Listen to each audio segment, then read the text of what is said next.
Welcome to the Big 12 Insiders, your Big 12 sports show. Here's your host, Brien Hanley. Hey, everybody, what's going on? This is your man, Big B, Brien Hanley, and welcome back to the Big 12 Insiders. Appreciate everybody being in here. I'm a little festive today. I've got my Christmas vacation shirt on. So look, it's a good time of year, man. College football still going on. You got a little bit of college basketball, Christmas time, holidays, whatever you want to call it.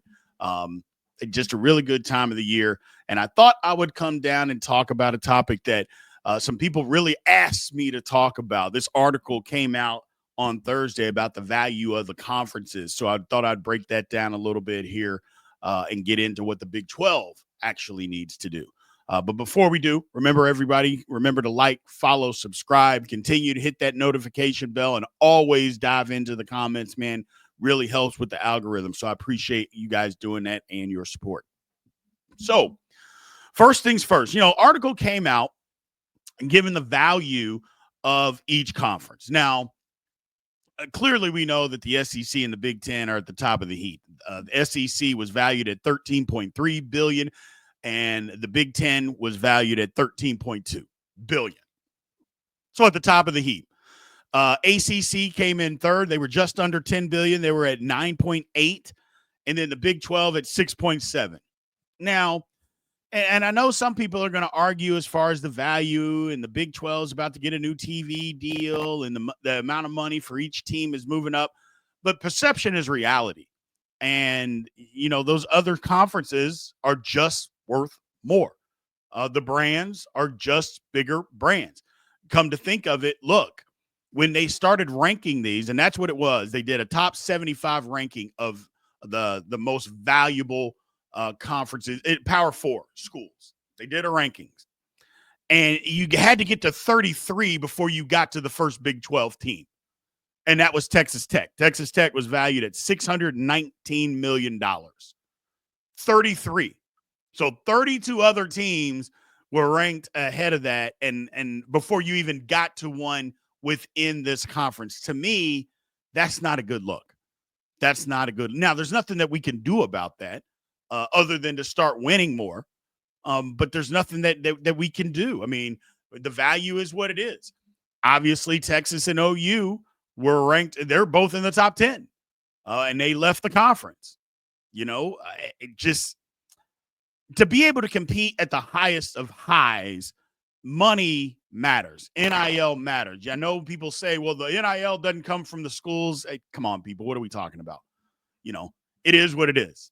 The bottom line is the Big 12 needs help. They need help to be able to compete at that level consistently. It's not that they can never compete, so I'm not saying that. And poor woe is me. You guys know that I'm not that person. However, if you want to be taken seriously, you got to start competing consistently at that level. What does the Big 12 need to do? Well, let's come up with a solution. Brett Yormark has basically all but said he wants private equity to be a part of this conference. Now, we've talked about this before on Big 12 Insiders. People hear private equity and they go running for the hills because they believe private equity is, they just want to buy and buy and buy until they get a majority stake and then they want to sell it for parts. Actually, no. Private equity is in it to make money. Now, they don't look at anything other than profit. Let's not kid ourselves. That's all they care about. Profit, profit, profit. But they're not in it to lose money. They're not buying something to say, okay, you know what? I paid $1 billion for this. I want to lose $1.5 billion with my purchase. That's not what their goal is. They want to make $1.5 billion. They want to make it as soon as is possible. They want to know when I can get my money back and when we can start profiting. What's that look like? Private equity, to me, that's the key. Now, let's break down some of this. Look, Texas Tech was number one, and I'm sure a lot of people didn't think that Texas Tech would be the number one as far as the most valuable school in the Big 12, but they are. Kansas is next, 553.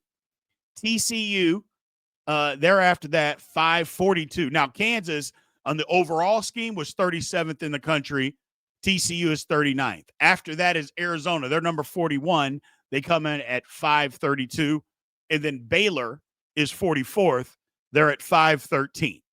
So that's 1, 2, 3, 4, 5. The top 6 are all within the top 50. Now, next, Oklahoma State, they're within it. They're at 46, at 500 million. Iowa State, they're within the top 50 at 48, at number 48, at 492.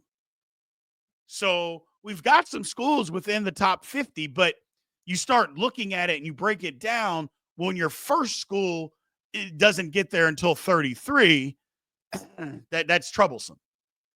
To me, that's troublesome. Colorado is up there. A lot of people didn't think Colorado had anything. I mean, an influx over the last couple of seasons with Coach Prime, I know has helped. But Colorado is up there. They're at 55 at 470. Utah, 56 at 466. Kansas State, 57 at 444. West Virginia is number 60. So number 60 for West Virginia. I thought that was a little low. 403. I thought West Virginia would be higher than that. So the only school that didn't get ranked in the Big 12 was Houston. They weren't listed. They are outside the top 75. I keep saying that Houston, as far as football, is kind of a gold mine. I think they got the head coach there. I think this is going to get turned around. They go to a bowl game next year and beat even more people that people didn't think they were going to win. Houston may have something. They may have something. UCF's down there at 60. I think UCF, again, they're at 181. I think UCF, again, is another one just sitting on a powder keg, just ready to explode. You just got to get the right people involved. So we'll see what happens there. But as far as getting back to solutions, I really think that private equity is the way. Number one, it's going to allow us to play on a level playing field with the other conferences. Now, I know the first thing that you're going to say, well, what if those other conferences do the exact same thing? Number one, I don't think they will. I don't think the arrogance of the SEC or the Big Ten is going to permit them to be able to dive into private equity because they believe that they don't have to. And they're right. At this point, they don't have to do that. And even if other conferences catch up, they'll call it artificial, which it may or may not be. But they'll get into it and just say, hey, we don't need private equity to do what we're doing. It will just try to keep people out and exclude people. Okay, that's fine. The ACC, on the other hand, I think the ACC will say, here's our opportunity. This is our chance to jump and to catch these guys. So if the Big 12 is looking at it, I think the ACC is looking at it as well, because I think the ACC is like, yeah, we'll jump at this chance to catch up with those guys. That's been our problem all along, is that we want to be on the same playing field. And here is an opportunity. So if the Big 12 does it, look for the ACC to not be, the ACC not to be far behind. But I think it's a chance for them to be able to compete. Now, I can say all of this. You still got to go win. You still got to go win. Just because you have all the money doesn't mean that you're going to win. But we also know that money can change things. Look at Oregon. Look at Oregon where they were 30 years ago compared to where they are today. You cater to some kids with some cool looking uniforms. You throw money into a program. You get sponsored by Nike. You have unlimited whatever you want from Nike, and all of a sudden they turn into a powerhouse. So it can happen. Now, that's not going to happen at every school. You're not going to have Phil Knight behind you, driving things. So I totally understand that. And that could be considered a one-off, in my opinion. But you get some real money behind some of these schools. And not that what we're dealing with isn't real money. So I'm not trying to insult anybody. That's not what I mean. But you start throwing more money on a little bit equal playing field to these schools in the Big 12. What can they be? What will they do? Now, you got to have everything in place. You got to have administration in place. That's the first thing. Because if you got bad administration, you could have all the money in the world. It's not going to work. You got to start winning. And winning on a consistent basis. Beating good teams on a consistent basis. Can't be 11-1, and then go 7-5, then go 10-2, and then go 6-6. You don't get taken seriously doing that, and you shouldn't. You shouldn't, because it could just be fluke seasons that you have winning. We don't know that. So you got to start winning on a consistent basis. And I'm just talking football. Obviously, these athletic departments, it encompasses everything. But the main driver, and we all know it, at most schools is football. You know, because at some of these schools, basketball doesn't even turn a profit. It's all football. Now, there are the exceptions where some schools, like a Duke, a Kansas, where basketball makes a ton of money. But that's not the case for, I would say, the majority of Power 4 schools. Basketball isn't turning this huge profit. They may turn a profit, but it's not some huge profit. Like a Kentucky. Yeah, they're turning a huge profit. But I would guess to say, I don't know, Vanderbilt is not. And there's the difference. So can the Big 12 do this? Yes. Should the Big 12 do this? Yes. I believe they should. I think it's a path to being able to compete on a more equal playing field. Now, the schools, again, I've mentioned it a couple times. They got to do their part. Got to win. Got to get the right people in place. Got to win. But at the same time, yeah, it's a good idea.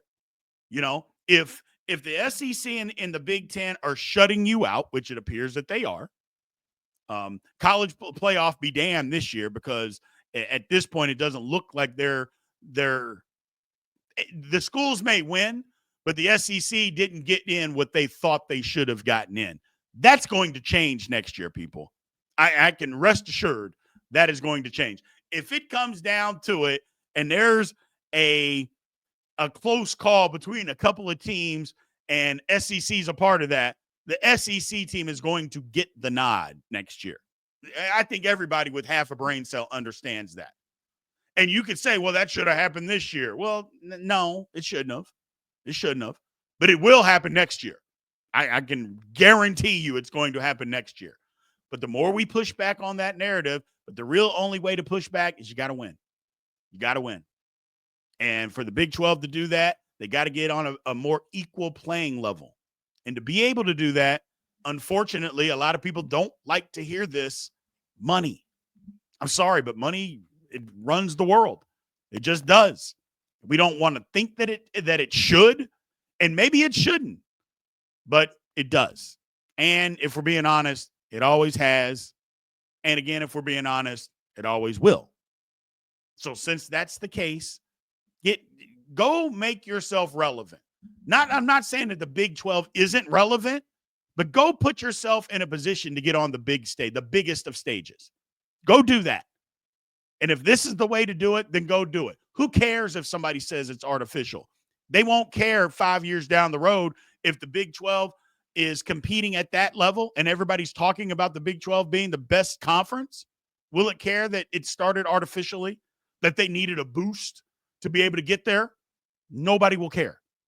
And quite frankly, it won't matter. It literally won't matter how you got there. Oh, by the way, how did the SEC get the boost to where it was? ESPN. I mean, when I was going to school a million years ago, or in the late 90s, same difference. The SEC wasn't the power conference. The SEC consisted of Tennessee and Florida. Alabama, every now and then, but Alabama was on a sinking ship. That was the SEC. That's who was good in the SEC. Georgia, Ole Miss, come on. Mississippi State, get serious. LSU, those teams weren't good, man. It was Florida and Tennessee. But all of a sudden, you get a little boost, a little narrative changed. ESPN, they get involved. They say, hey, latch on to us. See what we did to the Big East Conference in basketball. Remember when the Big East was latched on to ESPN and how popular it got? ESPN did the same thing for the SEC. And boom, it skyrocketed. Now, don't get me wrong. The SEC was good. It's still good. It's still the best conference.